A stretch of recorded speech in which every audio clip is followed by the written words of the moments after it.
অল্প লাগবে বোধহয়।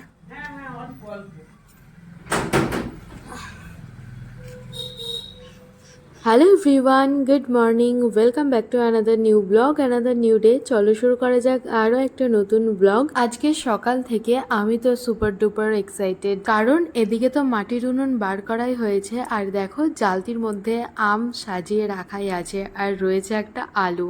তো উনুনের মধ্যে আম পোড়ানো হবে, সাথে আলু পোড়ানো হবে। তো বাপি আর জয় সকালের খাওয়া দাওয়া করে বেরিয়ে গেছে, আর তারপরেই আমাদের তোড়জোড় শুরু হয়েছে। আজকে সকালে বাপি টাইম পায়নি, তাই আম পেড়ে দিয়ে যায়নি। ওরা বেরিয়ে যাওয়ার পরেই আমি আর মা দুজনা মিলে আম পাড়লাম, আর তারপরে ঠাকুর উনুনটা বার করে দিল, উনুন ধরিয়ে দিল। তো মা এখন আম পোড়াতে বসিয়ে দিয়েছে। তো আমি মাকে জিজ্ঞাসা করছিলাম যে আমগুলো পোড়াতে কতক্ষণ সময় লাগবে। মা বলল আমের সাইজ তো বড়, তো পোড়াতে মোটামুটি আধ ঘন্টা তো সময় লাগবেই। জালতির মধ্যে 4টে আম তো পোড়াতে দিয়েছিল, কিন্তু আলুটা দেওয়ার জায়গা ছিল না। তো আলুটা ভাবছিলাম যে কোথায় দেবো। দেন মাকে বললাম যে উনুনের ভিতরে আলুটা দিয়ে দিলে হবে না? তো মা বললো যে হ্যাঁ, কেন হবে না। আর এমনিতেও আমি শুনেছি যে উনুনের রান্না খেতে ভালোই হয়, আর আলু পোড়ানোর আইডিয়াটা আমার ছিল, কারণ আমি আমার মায়ের থেকে শুনেছি যে যারা আলু তোলে তারা আলু জমিতে এরকম আলু পুড়িয়ে খায়, অ্যান্ড আলু পোড়ার টেস্ট নাকি মারাত্মক হয়। মায়ের থেকে যখন আলু পোড়ার গল্প শুনতাম খুবই ইচ্ছা করতো আলু পোড়া খেতে, কিন্তু সেটা গ্যাসে নয়, উনুনে। আমাদের বাড়িতে তো আর উনুন ছিল না, তাই ইচ্ছা করলেও উপায় ছিল না। তো এখানে যখন আজকে সুযোগ পেলাম তখন ভাবলাম একটা না হয় আলু পোড়াতেই বলি মাকে, অ্যান্ড এই ফার্স্ট টাইম আমি আলু পোড়ার টেস্ট করব। আর হ্যাঁ, আমি তো এটাও শুনেছি উনুনের রান্না নাকি ভীষণ টেস্টি হয়। যদিও আমার উনুনের রান্না খাওয়ার খুব একটা সৌভাগ্য হয়নি, বাট এ বাড়িতে যখন উনুন আছে মাঝে মাঝে রান্নাবান্না করা যেতেই পারে, তাই না বলো? যাই হোক, তো এখানে আম প্রায় পোড়ানো হয়ে গেছে। একটা আম খুব বেশি ভালোভাবে পুড়ে গেছে, তাই মা আমাকে বলল যে বাটি করে একটু জল দাও, এই আমটা ডুবিয়ে কিছুক্ষণ রাখবো, একটু ঠান্ডা হয়ে গেলে দেন খোলাটা ছাড়িয়ে নেব। আর যে 3টে আম আছে ওগুলো আরও একটুখানি সেদ্ধ হবে, দেন ওগুলোকে নামানো হবে। আর উনুনের ভিতরে তো আলুটা সেদ্ধ হচ্ছেই। এবারে আসি মায়ের উনুনটা কিভাবে বানানো হয়েছে। নর্মালি যেরকম মাটির উনুন হয়, এই উনুনটা কিন্তু সেরকম না। এই উনুনটা একটু স্পেশাল। কেন বলো তো? এই উনুনটা বানানো হয়েছে ননস্টিকের কড়াই দিয়ে।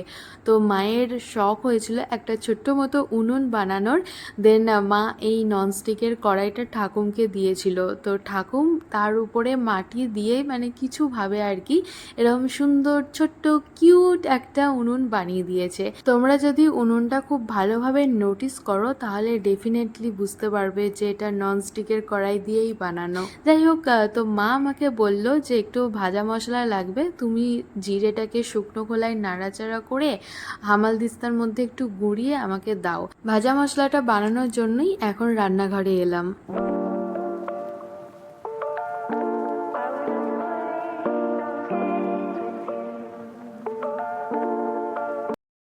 এই দেখো, এখানে সব আমগুলো সেদ্ধ হয়ে গেছে, আর সব আমের খোলাগুলো ছাড়িয়েও নিয়েছে। একটা আম একটু গ্রেট করে নিল, আর বাদবাকি আমের পাল্পগুলো বার করে নিচ্ছে। আম পোড়ানো নিয়ে এতটাই এক্সাইটেড ছিলাম যে উনুনের মধ্যে আলু পোড়া আছে সেটা তো ভুলেই গেছিলাম। খানিকক্ষণ পর মা বলছে এই রে, আলু পোড়াটা তো আনাই হয়নি। তাই আমি এখন ছায়ের মধ্যে আলু খুঁজতে এসেছি। অন ক্যামেরা তো খুঁজে পেলাম না, ক্যামেরা অফ করে ফাইনালি খুঁজে পেয়েছি। যাই হোক, এদিকে দেখো মিক্সারের মধ্যে মা আমের পাল্পটা দিয়ে দিয়েছে। এরপরে একটা একটা করে ইনগ্রিডিয়েন্টসও দেওয়া হবে। সমস্ত জোগাড় একসাথে নিয়েই বসেছি। এদিকে নুন, চিনি, থালার মধ্যে রয়েছে পোড়া আলু, আর পুদিনা পাতা তো সেই কখন আম পোড়ানোর আগেই তুলে নিয়েছি। বিট নুন আছে। তো দেখো পাল্পের উপরে ফার্স্টেই চলে গেল পুদিনা পাতা, তারপর স্বাদ মতো নুন, স্বাদ মতো বিট নুন দেওয়া হলো। এরপরে অ্যাড করা হচ্ছে মৌরি, পেট ঠান্ডা রাখার জন্য মৌরিটা দেওয়া হচ্ছে, লাস্টে অ্যাড করা হচ্ছে চিনি। দেখো এই হলুদ চামচের 5 চামচ চিনি দেওয়া হয়েছে, বাট তাও একটুকুও মিষ্টি হয়নি কারণ আমটা ছিল প্রচণ্ড টক। আমের পাল্পটা রেডি হওয়ার পর ফার্স্ট আম পোড়ার শরবতটা আমি টেস্ট করেছি, কিন্তু টেস্টটা একদমই ভালো লাগেনি। কেন কি না সেটা তোমাদের সাথে খানিকক্ষণ পর শেয়ার করছি। এই দেখো আমের পাল্পটা মিক্সারে ব্লেন্ড করা হয়ে গেছে। এবার আগে থেকে যে গুঁড়ো মশলাটা করে রাখলাম সেটাই অ্যাড করে দিল। বাস আমাদের আমের পাল্প রেডি হয়ে গেছে। এবারে আমি একটু টেস্ট করব। তো টেস্ট করতে গিয়ে দেখলাম যে এটা একদমই ভালো লাগছিল না খেতে। কারণটা বলি, আমটা এতই টক ছিল, 5 চামচ চিনি দেওয়ার পরে একটু মিষ্টি হয়নি, আর স্বাদটা কোথাও থেকে যেন একটা মিসিং লাগছিল। দেন এর মধ্যে আরও 3 চামচ চিনি অ্যাড করা হয়েছে, বাট তাতেও মিষ্টি হয়নি। তার জন্যই মা বলল যে কিঞ্চিত নুন দেবে, তারপর আমের পাল্প দেবে, দেন জল দিয়ে শরবতটা বানাবে। তো ওইভাবে বানানোর পরে যা সুন্দর খেতে লাগছিল কি বলবো তোমাদের। এরই মধ্যে আলু পোড়াটা টেস্ট করে নিয়েছি অল্প একটু কাঁচা নুন দিয়ে, দারুণ সুন্দর খেতে। তোমরা যদি না খেয়ে থাকো, যদি কখনো সুযোগ পাও, ডেফিনেটলি একবার টেস্ট করে দেখো। এক বাটি আমের পাল্প রেডি, ফ্রিজে স্টোর করে রেখে দেবো।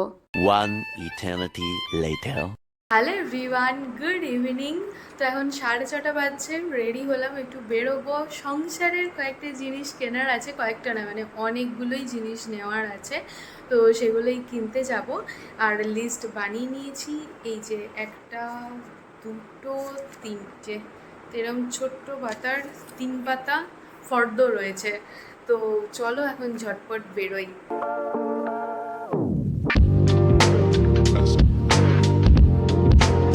আমাদের আধা বাজার হয়ে গেছে। তো একটা জায়গা থেকে সব জিনিস কিনি না, তো ভ্যারাইটিস দোকান থেকে ভ্যারাইটিস জিনিস নিতে হয়, তাই জন্য আর ভিডিও করা হয়নি।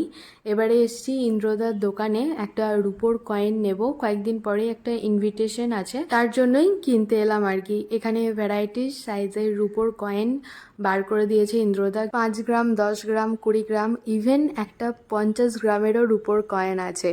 তো কিছু কিছু কয়েন ভিনটেজ ছিল, কিছু কিছু লক্ষ্মী গণেশ ছিল, অনেক ধরনেরই ছিল।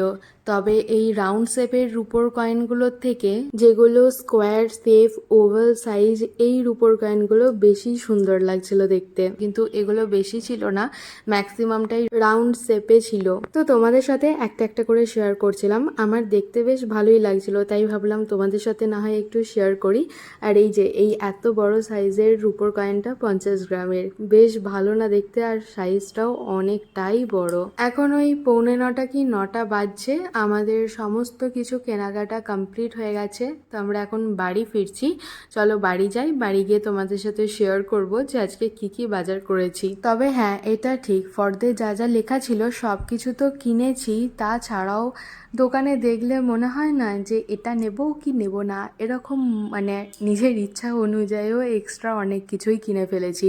দেখো বাড়ি চলে এসেছি আর সমস্ত বাজার মেলে নিয়ে বসেছি। তোমাদের সাথে শেয়ার করব যে আজকে কি কি কিনলাম। একটা আমুলের টক দই নিয়ে এসেছি, একটা আমুল বাটার এনেছি, আর এই দেখো এই কেকটা নিয়ে এসেছি। দোকান থেকে বেরিয়ে গেলাম যে এই কেকটা নেব না, তারপরে মন হলো না নিয়েই নিই। ফার্স্টে তো আমি এটা চকলেট কেক ভাবছিলাম প্যাকেটটা দেখে, তারপরে দেখলাম যে নাট অ্যান্ড রিজন লেখা আছে। এই দেখো একটা মিক্সচার পাঁপড় নিয়ে এসেছি। এটা ভীষণই ভালো লাগে কারণ 7-8 রকম পাঁপড় মিশিয়ে এই পাঁপড়টা দেয়। এদিকে একটা সুইট কর্ন নিয়ে এসেছি, কর্ন চাট বানাবো। আর একটা এমনি সিম্পল পাঁপড় নিয়েছি, মশলা পাঁপড়টা বাড়িতে কেউ খেতে চায় না, তাই এই প্লেন পাঁপড়টাই নিলাম। সাবুর পাঁপড় এনেছি। 3টে পপকর্নের প্যাকেট নিয়ে এলাম। তো 3টেই দেখো 3 রকম ফ্লেভার। যে দোকান থেকে নিলাম ওই দোকানের কাকুটাকে জিজ্ঞাসা করলাম যে বক্সটার মধ্যে তো 6 রকম ফ্লেভারের ছবি দেওয়া আছে, তো 6 রকম নেই? তো কাকু বললো যে না, আমাদের 3 রকমই পাঠিয়েছে, তুমি এখন 3 রকমই নিয়ে যাও। তারপরে কিছু বেকারি বিস্কিট নিয়ে এসেছি।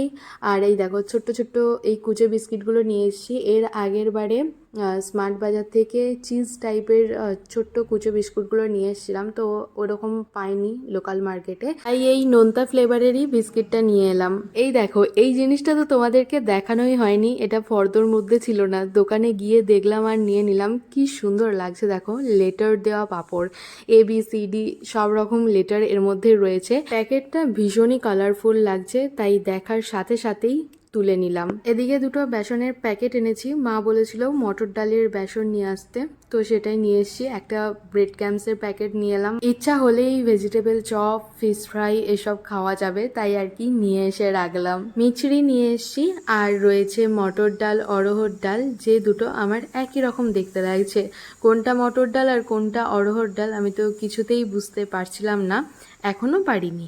তো তোমরা কি বুঝতে পারছো কোনটা মটর ডাল আর কোনটা অড়হর ডাল? কমেন্টে জানিও তো যদি বুঝতে পারো। রয়েছে ছোলা, মটর, আরও কিছু বেকারি বিস্কিট নিয়ে এসেছি। ডলফিনের এই বিস্কিটটা চায়ে ডুবিয়ে খেতে আমার তো ভীষণ ভালো লাগে। পোস্ত, বাসনা আর এই যে দুটো বাউলি নিয়ে এসেছি, এটা একটা আমার জন্য, একটা মায়ের জন্য। যদিও মা চকলেট ফ্লেভার খুব একটা পছন্দ করে না, বাট স্টিল তাও নিয়ে এলাম। দুটো গরম মশলার প্যাকেট, আর আমার ভীষণ ক্রেভিং হচ্ছিল ক্রিম রোল খাওয়ার, তাই 4টে ক্রিম রোলের প্যাকেট নিয়ে এসেছি। ঠাকুম খায় না তাই আনিনি, অল্প দেব টেস্ট করার জন্য। আর রয়েছে চা পাতা। ব্যাস এই ছিল আজকের কেনাকাটা। তো চলো এই ব্লগটাকে এখানেই এন্ড করে দিচ্ছি। যদি কিছু ভালো লেগে থাকে অবশ্যই লাইক, শেয়ার অ্যান্ড সাবস্ক্রাইব।